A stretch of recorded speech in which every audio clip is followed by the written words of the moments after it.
culture comparison aspect, and yeah, I'd love to hear more about how you draw that out in your work, Anne. So a very common sort of literary way to do things is to contrast, right? So I thought, how can I do that? And I had the fortune to live 4 years in Fiji, which is something I'd strongly recommend. And one of the things that I saw there, and now I'm going to be very careful not to idealize, but it's a very different treatment of older women. Not that it's ideal in any way. This is a very patriarchal society. The gender-based violence is rampant, absolutely. But I saw there some kind of respect is maybe a cheap word, but respect for life lived in a different way. Even if it hadn't been a fabulous life or a fancy or a famous life, there was this sort of calm respect for age and for, I was particularly concerned about women, of course, and contrasting this to the way that I think, at least, I haven't lived in Norway for quite a long time, and I think Mida and I talked about that, the way older women in Western societies are sort of being redundant. I mean, when we retire, yes, if we haven't been someone special or famous or with special talent, we're sort of, there's no more use for us. Becoming invisible, becoming uninteresting, which is absolutely what we are not. And especially since the traditional role of the grandmother has changed, has disappeared. I mean, I had one who would bake and always be there, but those grandmothers aren't there anymore. I'm becoming one, I hope, in a few years, but I'm not going to become that kind of a grandmother. So that made me want to investigate or contrast with how women in the Pacific were treated. And that's why I put this Fijian woman into the book, to look at them and think, she thinks that they are so strange. They come to her culture and thinking, what's happening here? And it's the other way around, because she thinks that what they are worried about, bodies, things like that, is of no importance whatsoever. And when you spoke, you made me think of Judith Butler, who I know many of us in the audience have read, about the idea that gender is performed. And you can choose how to perform your life, or even the Shakespearean idea that all life is a stage and we are but actors upon it. And so I feel like I really have to give a shout out to my collective, who I'm the only member representing Grace here today. And the piece that I did earlier is a serious piece that we do called Club, where we wear sequin bodysuits and we dance, because it's a disconnect between a stereotype of what you expect someone who identifies as older and as a woman to do. And it's a pity we don't have the slides, because I had pictures of my collective and I walking around Soho, the club district in London, in our bodysuits, trying to get into clubs, with a club photographer pretty much not getting into clubs, and then dancing on the street and creating our own club in the history and traditions of clubs where, for example, gay people started clubs when they couldn't get into clubs. So we start our own club on the street. And we had a special protest club when Boris Johnson was inaugurated. So it's a pity you're not seeing any of that. So. And is there something that people can Google to see those images? Yes, very much so. Our website is really easy. Again, this is almost like a protest URL. It's www.gracegracegrace.eu. And I'm told that if we crash out, I can't have that URL. You can't have the domain anymore? No, not unless I register as living not in the UK. Wow. I think this is about identity. We don't have a ready-made identity for women over 70, 75, 85, and so on. And that's why this kind of things are extremely important. I mean, if I don't want to dance, it's my business. You just have to do it your way. And if you don't want to bake for your granddaughter, someone else can do it. But it's free, what your identity is. But at the same time, it can be difficult for the person himself or herself. Like in The Angry Widow, actually the big plot is not just, is she getting sex? Yes, she is. But it's, does she find her identity? After 12 years alone with a paralyzed man taking care of her husband, her quite dull husband, and waiting for him to die. She has lost the contact of her age group and the world. And then she comes out, and what am I supposed to do? I'm 74. And that's actually a big question, and it's a question of women more than men. Men can do what they want. They can take a new young wife and so on, and we think that's fine, he's virile, wow. But if the woman does it, even, yeah.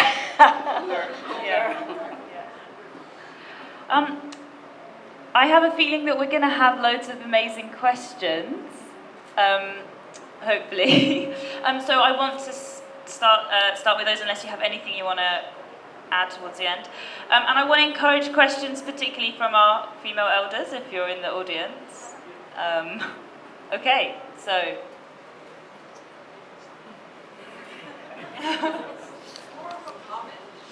Okay, so I can see 1, 2, 3 at the front.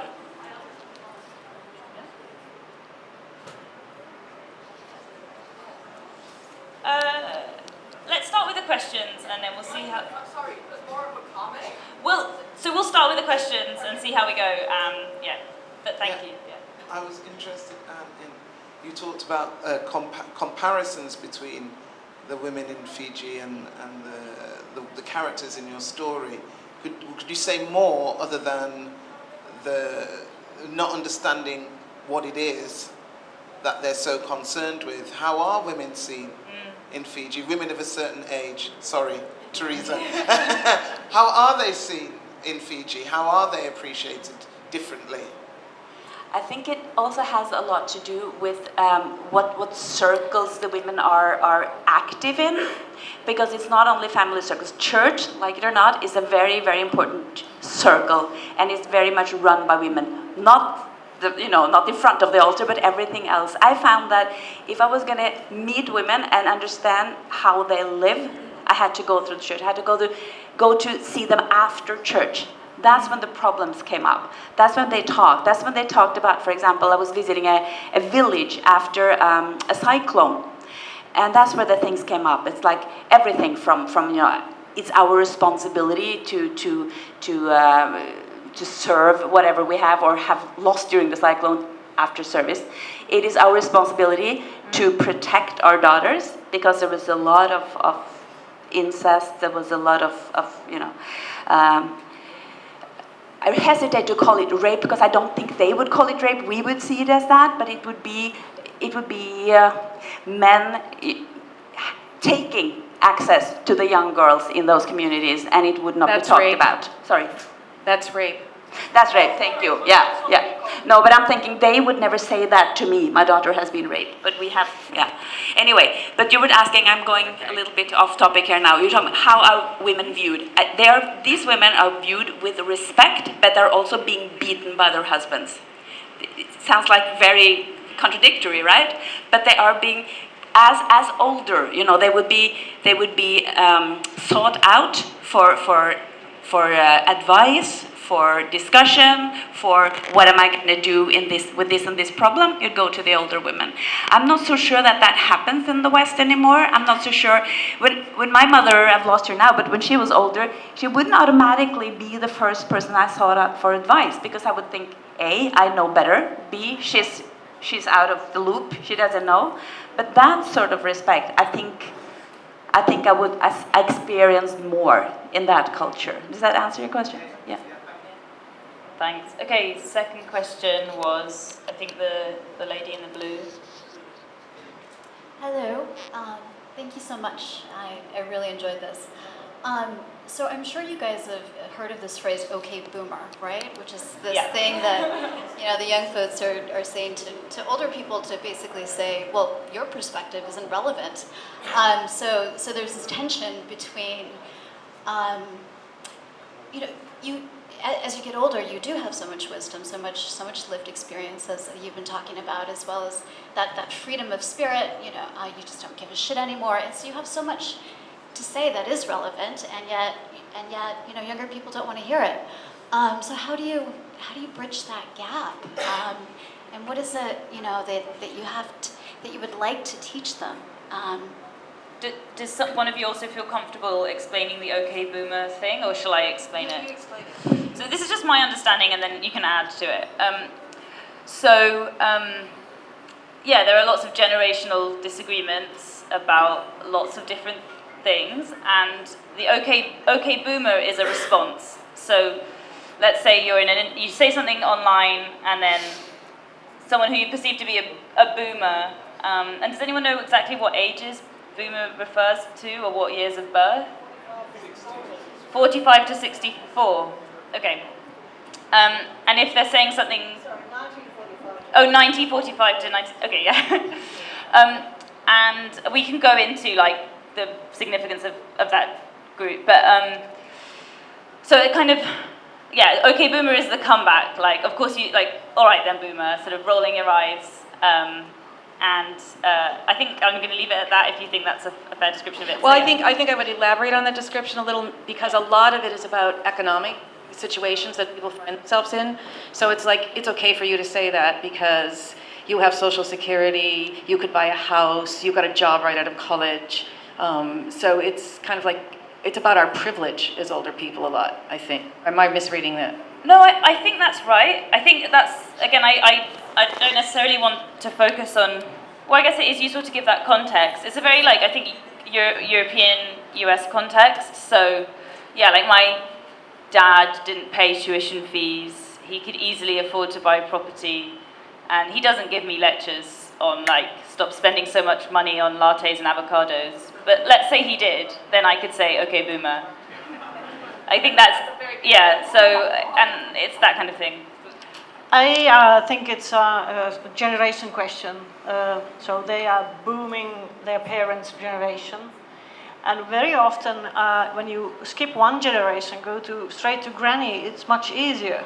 There's not the tension which we have towards our own parents or our own children. So I think this is a wonderful example in Dutch, Holland, the Netherlands, where they have this senior house where I think it's 10% or 20% of the flats there are meant for students, and they get it practically free. And the only thing they have to do is to play a shack game or have a conversation with the old ones, and that's extremely popular. They are queuing the students to have the flat like this, and we had the same in the first one now in Finland, and it's working very well. So forget your mother, go to grandmother. Can I get back directly to the question you said, how can we bridge this gap? I'll just try and tell a small story. When I grew up, you know, I had a very good relationship with my mother, and as you become a teenager, you start thinking, I know better. You know, she becomes less and less relevant in a way. I mean, you love her, there's no conflict, no big conflict, but she became less relevant. Then at 27, I had my first child. And suddenly I rediscovered my mother. There was this woman who knew how to do things. You know, she came, we lived in different cities, so she'd come after I had my baby. And, you know, she knew when the crying was just crying, and she knew when the baby was hungry, and she knew that I needed to rest. And I thought, wow, she's good. And I hadn't thought that about my mother for many years, that, wow, she's good at this. That was a long time. So I think, you know, to connect this to your question, try to look at your mother as, you know, a person with a lot of aspects. You know, you might discover new things about her. Also, it's a kind of meme on Facebook I've seen, but when younger people see pictures of their parents as younger people, they're kind of like, oh, you were kind of cool, you know?